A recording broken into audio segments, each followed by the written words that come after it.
Ce chapitre va concerner la segmentation. Donc, la segmentation est un aspect extrêmement important dans la réflexion marketing, puisque vous le verrez par la suite, de cette réflexion, de cette segmentation, va découler pas mal de choix à faire, hein, notamment en termes de mix marketing et ce qui va concerner les 4 P. Donc, pour faire simple, dans un premier temps, hein, et pour la définition, qu'est-ce que c'est que la segmentation? Eh ben, en fait, c'est une réflexion qui va porter sur les individus, sur nos consommateurs, ou sur les entreprises qui vont pouvoir acheter nos produits. Et on sait que l'ensemble de nos consommateurs potentiels ont des caractéristiques extrêmement différentes. Donc, un des objectifs de la segmentation, ça va être d'identifier des groupes homogènes. En fait, on va regrouper les consommateurs potentiels par type de caractéristiques. Et encore une fois, pour pouvoir proposer à ces différents groupes que l'on aura créés, pour pouvoir leur proposer des produits, des méthodes de vente différenciées et qui correspondent à leurs caractéristiques. Par exemple, un des exemples les plus simples à comprendre, c'est le prêt-à-porter. Donc, dans le raisonnement, on a tout un tas de consommateurs potentiels, en l'occurrence pour le prêt-à-porter, hein, c'est la totalité de la population. Parmi ces consommateurs, on va noter certaines différences. Donc la première différence, la plus simple, c'est qu'on va trouver des hommes et des femmes.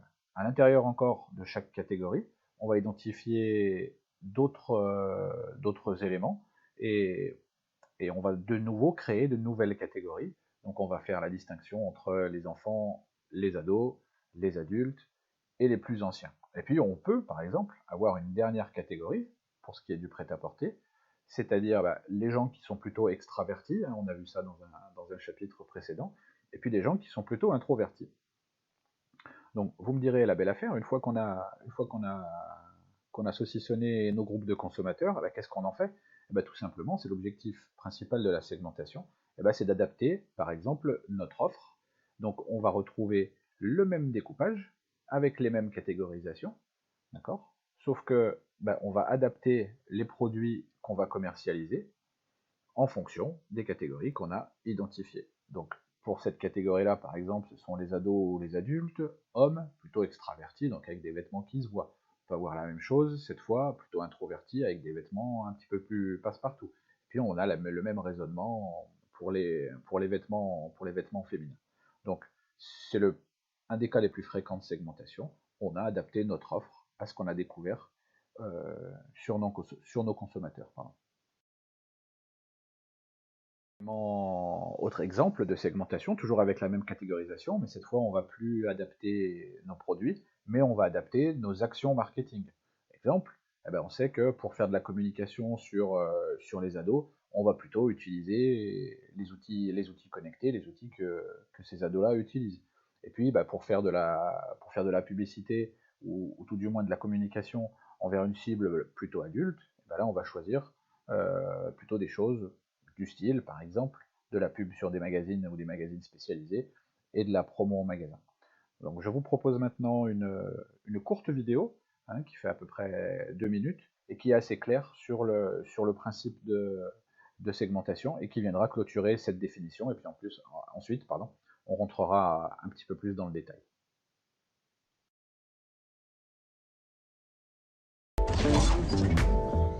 Plutôt que de ratisser large en visant l'ensemble de votre marché avec des résultats médiocres, vous pouvez découper votre marché en segments et améliorer votre performance. Un segment est un groupe homogène de personnes enclins à utiliser vos produits et attractifs en termes de chiffre d'affaires. La segmentation sera effectuée en cherchant des caractéristiques homogènes partagées par un nombre signifiant de personnes. Soit des caractéristiques comme leurs besoins spécifiques, leurs données socio-démographiques, géographiques ou encore leur comportement d'achat.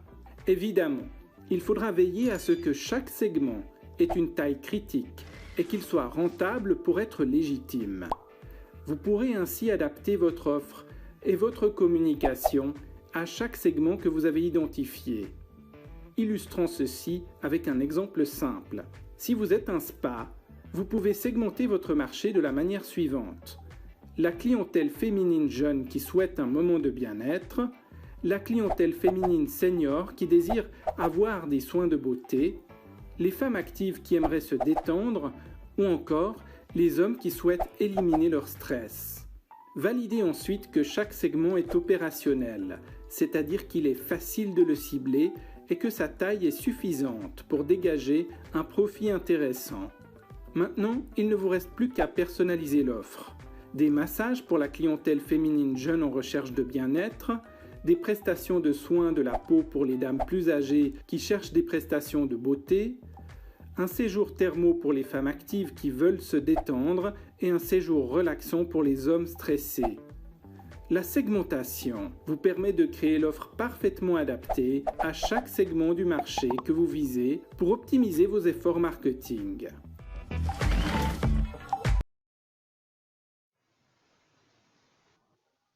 Donc voilà pour la fin de cette introduction, hein, donc qui j'espère vous amener une idée un petit peu plus claire de ce que peut être la segmentation. Et maintenant, on va s'atteler à comprendre comment on fait ça et pourquoi on le fait surtout. Donc, dans un premier temps, quelle est la définition de cette segmentation? Donc, la définition que je vous propose est la suivante. Donc, la segmentation, c'est un découpage en groupes homogènes qu'on va appeler segments, à partir de critères déterminés. Donc, c'est toutes les lignes qui sont venues couper notre masse de consommateurs, donc des critères déterminés, avec pour objectif de choisir ce segment comme cible de nos futures actions marketing. Et on va évoquer ces actions marketing sous le prisme du mix marketing, donc des 4 P. Donc, on va rentrer dans le détail de chacun des éléments de la définition. Donc, dans un premier temps, on a vu que c'était un découpage en groupes homogènes. Okay, donc, qu'est-ce qui fera que votre segment sera bon, sera utilisable? En bref, quelle qualité doit revêtir un segment pour être un bon segment? Donc, il y a 3 qualités incontournables. D'abord, il faut que le segment soit mesurable. Ensuite, il faut qu'il soit atteignable. Et enfin, bien sûr, comme vous avez pu le voir dans la vidéo, eh bien, il faut qu'il soit rentable. Donc, dans le détail, qu'est-ce que c'est qu'un segment mesurable? C'est en fonction des critères que vous avez choisis. Vous devez être capable de chiffrer le plus précisément possible le nombre d'individus qu'il y a dans ce segment.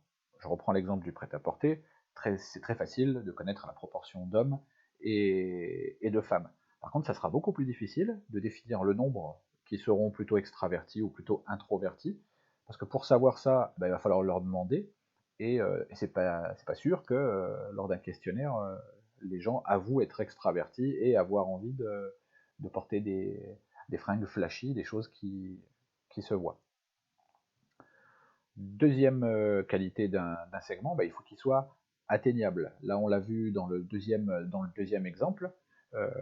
Donc, si j'identifie, je sais pas moi, les personnes âgées qui sont très isolées, je vais devoir faire correspondre mon action marketing pour les atteindre correctement. Donc, si, admettons, je suis une entreprise qui fait uniquement du numérique, du digital et qui vend de l'application smartphone, peut-être que ce segment-là sera un petit peu difficile à atteindre pour moi. Et enfin, dernier segment, c'est le plus évident. Bien sûr, le segment que j'ai choisi de travailler, il faut qu'il m'apporte de la rémunération. Il faut que les gens soient suffisamment nombreux dedans et que je les ai identifiés d'une manière suffisamment précise et suffisamment correcte pour pouvoir les toucher correctement et donc, in fine, gagner de l'argent avec ce segment. D'une manière générale, pour ce qui concerne ces trois qualités, il faut éviter un trop grand nombre de critères. Pourquoi? Plus je vais multiplier les critères, déjà pour l'aspect mesurable, plus je vais rendre le calcul difficile, mais surtout plus je vais rendre mon segment petit. Alors, il n'y a peut-être pas de souci là-dessus, on peut avoir un très petit segment mais qui sera très très rentable, on peut évoquer les marchés de niche, ce genre de choses. Ensuite, plus je vais multiplier les critères, plus ça sera difficile plus le segment sera difficile à atteindre. Si j'identifie pour vendre, je reviens sur mon appli là, une appli spéciale pour les anciens pour faire je ne sais quoi. Si j'identifie les anciens isolés avec peu de moyens de communication qui n'ont que le téléphone fixe et qui souhaitent découvrir le smartphone, ça va être difficile d'aller les toucher par mes actions marketing. Et la même chose, hein, si plus je mets de critères, plus le segment est petit. Plus le segment est petit, bah, plus il sera difficile à rentabiliser. Donc on a vu sur la première partie les qualités d'un segment, c'est le découpage, et ensuite à partir de critères déterminés. Alors là encore, les critères qui vont nous permettre de découper notre masse de consommateurs, les critères qui vont nous permettre de segmenter, eh ben, on ne va pas les choisir par hasard. Ces critères, pour être des bons critères, il faut qu'ils soient pertinents. Qu'est-ce que ça veut dire un critère pertinent? On le reverra. Et il faut qu'il soit mesurable également. Donc un critère pertinent, qu'est-ce que c'est? C'est un critère qui correspond à une réalité de votre activité, de votre stratégie marketing et ou de vos consommateurs. D'accord? Donc il faut que le critère que vous choisissez soit en lien tout simplement avec ce que vous cherchez à faire, ce que vous cherchez à comprendre. Donc je vous propose deux exemples. Pour une activité agro-fourniture, par exemple, l'activité de l'agriculteur sera très importante. A contrario, la taille du foyer pour ce type d'activité ne sera pas très importante, donc c'est un critère non pertinent. Pour ce qui est d'un produit alimentaire, par exemple, là, pour le coup, la taille du foyer va être extrêmement importante. On le reverra par la suite. Si la majorité, ou si je vise les familles nombreuses ou si je vise les célibataires, je ne vais pas proposer le même produit, notamment en termes de quantité. Et puis, bah, toujours pour l'alimentaire, les opinions politiques, par exemple, sera un critère qui sera peu pertinent pour, pour notre stratégie à venir. Et enfin, il faut que le critère soit mesurable, c'est-à-dire que le critère que je choisis, il faut qu'il soit chiffrable. Je vous propose deux exemples. Pour l'agrofourniture, les possesseurs d'anteneurs, c'est très facile de chiffrer au travers des immatriculations, etc. Et pour le marché de l'alimentaire, les consommateurs végans, au travers des statistiques et des différents questionnaires et des études quantitatives qui existent, là aussi, on arrivera assez aisément à quantifier ce critère.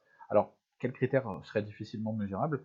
Des critères, par exemple, qui a trait à la politique, à la religion, même s'il y a des statistiques fiables qui existent là-dessus. Hein. Des critères qui ont attrait à l'orgueil, par exemple. Imaginons, on veut savoir, on veut segmenter les consommateurs de voitures et on veut identifier ceux qui achètent des voitures puissantes juste par rapport à la galerie, voilà, juste pour épater la galerie. Au questionnement, ces gens-là vont difficilement admettre qu'ils achètent une grosse voiture pour épater la galerie ou pour étaler leurs millions. Ils nous répondront plutôt que c'est pour le confort, que c'est pour la sécurité, etc. Ok?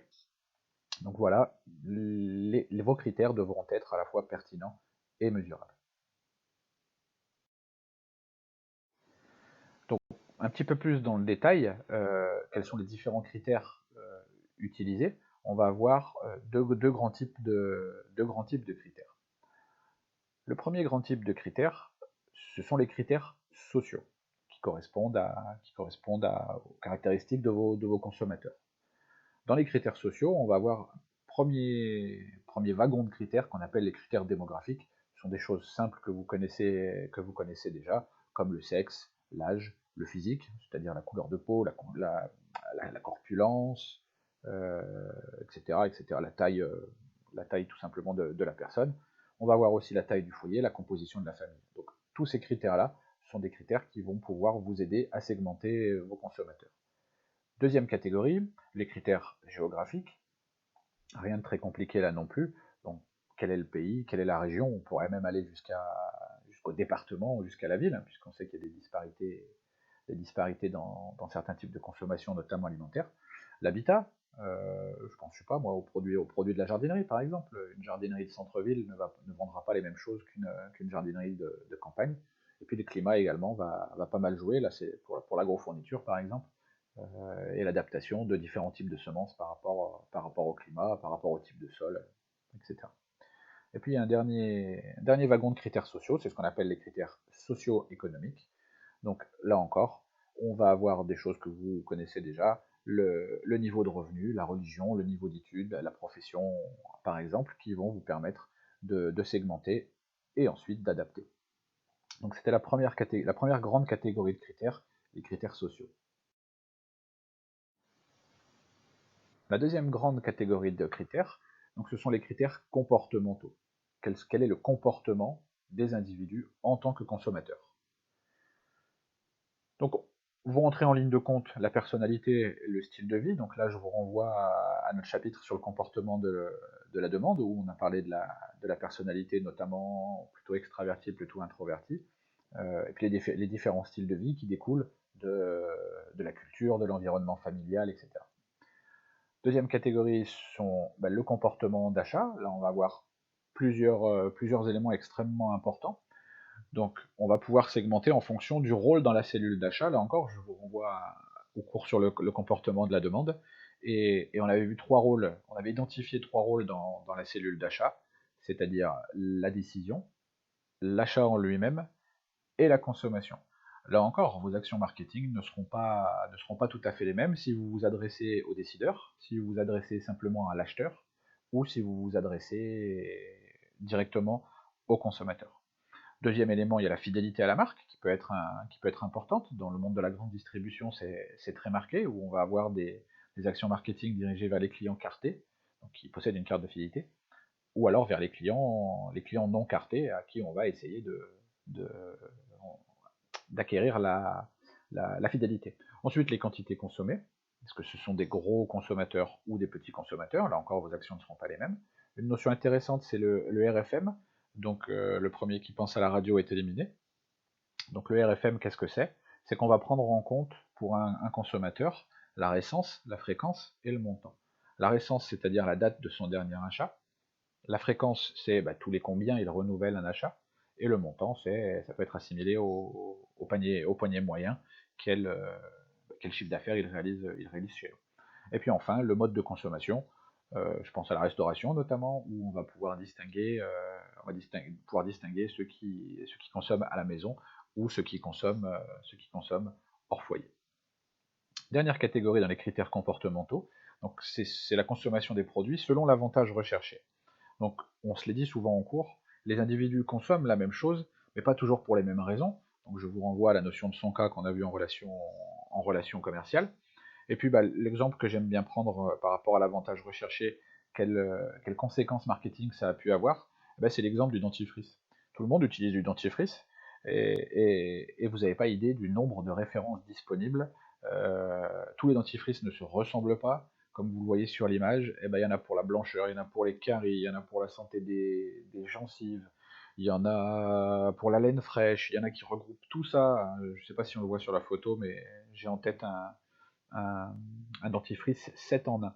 Bref, selon l'avantage que le consommateur va rechercher, vous allez pouvoir décliner votre offre.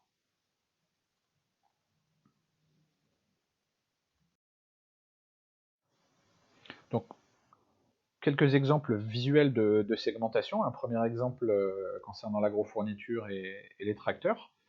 Par exemple, lors de votre réflexion, vous allez identifier vos consommateurs potentiels, c'est l'ensemble des exploitations agricoles françaises, on va dire.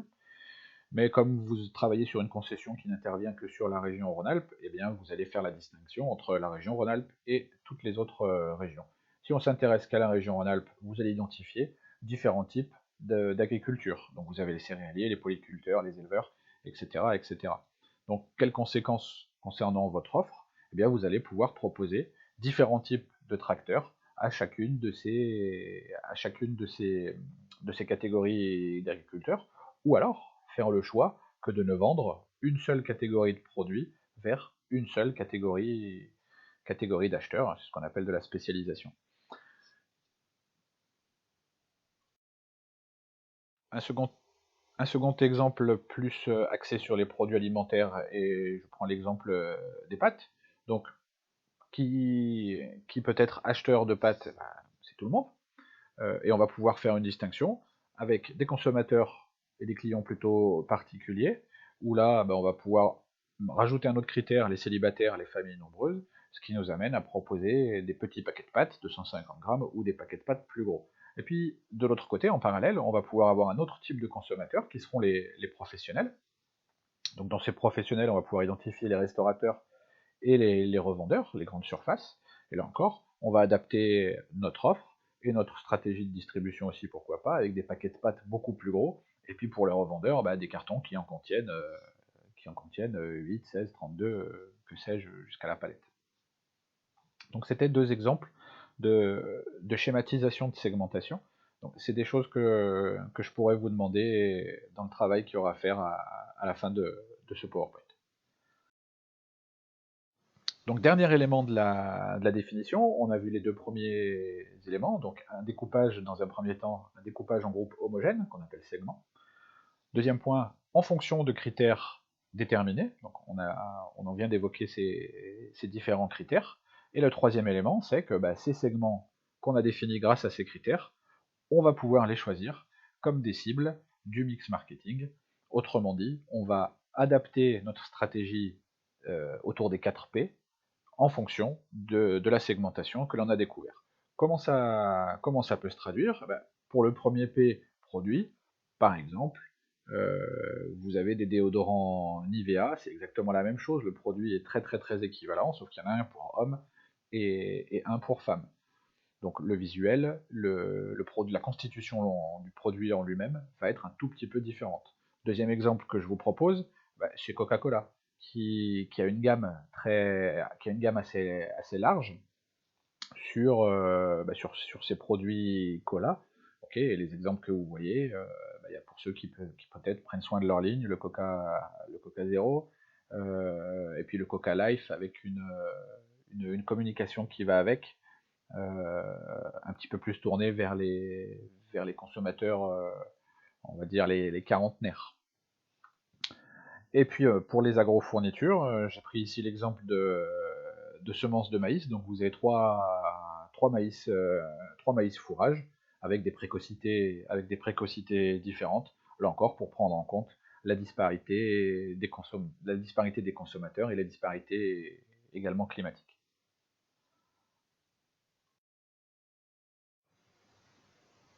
Deuxième P qu'on va pouvoir adapter en fonction de la segmentation identifiée, c'est le prix. Donc là encore, je reprends l'exemple de Coca-Cola, mais c'est probablement quelque chose que vous savez tous.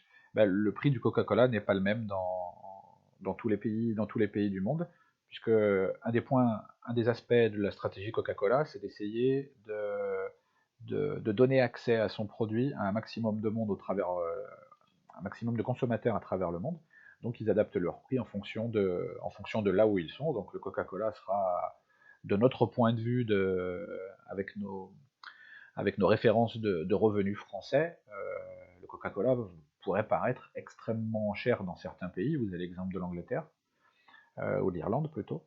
Extrêmement cher dans certains pays et extrêmement peu cher dans d'autres. Si vous alliez dans des pays émergents, par exemple, le prix du Coca nous semblerait à nous complètement dérisoire, mais il est adapté aux revenus locaux. Deuxième exemple, c'est en fonction de la qualité du consommateur. Vous avez ici sous les yeux des abonnements cinéma. Donc en fonction que vous soyez une famille nombreuse, en fonction que vous soyez un célibataire, en fonction que vous soyez étudiant, retraité, etc., on va pouvoir, pour le même produit, vous proposer des tarifications différentes. J'ai eu du mal à trouver un exemple d'agrofourniture, c'est pour ça qu'il n'apparaît pas ici. Troisième élément du mix marketing, donc c'est la stratégie de distribution. Donc là encore, on s'est adapté, on s'est rendu compte qu'il y a des gens pour qui faire les courses était une corvée, et on leur a inventé le drive. Fnac qui probablement s'est sauvé, puisque à une époque où Fnac n'avait que des magasins et où le commerce en ligne commençait à se développer, Fnac a eu la bonne idée de créer des magasins en ligne, Fnac.com donc, et ça lui a été salutaire. Et puis je prends l'exemple d'un fabricant de petits matériels agricoles, donc la Buvette, qui se trouve à la fois en vente chez AgriZone, qui est un site exclusivement en ligne, et chez AgroService 2000, qui sont des magasins agricoles de la région Auvergne notamment, avec quelques magasins dans la Loire. Dernier élément de la stratégie du mix marketing, donc c'est l'élément promotion. Alors comment on va adapter la communication à différents segments, à différents consommateurs avec des critères bien spécifiques. Eh bien, ça va être le marketing direct. Donc le marketing direct, on le reverra sur la deuxième année dans le chapitre sur l'élaboration de la stratégie de communication. Qu'est-ce que c'est que le marketing direct? C'est tout simplement une technique de communication pour s'adresser à une personne en particulier. C'est pas un message comme, je sais pas moi, comme une publicité à la télévision, où on s'adresse à personne en particulier, on s'adresse à une grande masse. Le marketing direct, lui, va essayer de personnaliser le message. Vous avez autour de l'étoile quelques, quelques exemples de méthodes de marketing direct, sachant que l'arrivée de l'Internet et notamment des réseaux sociaux a bouleversé un petit peu tout ça et l'a rendu presque facile, euh, puisque la publicité ciblée, avec toutes les infos que l'on a sur les consommateurs et sur les utilisateurs, la publicité ciblée est de plus en plus facile, même si elle est très souvent décriée.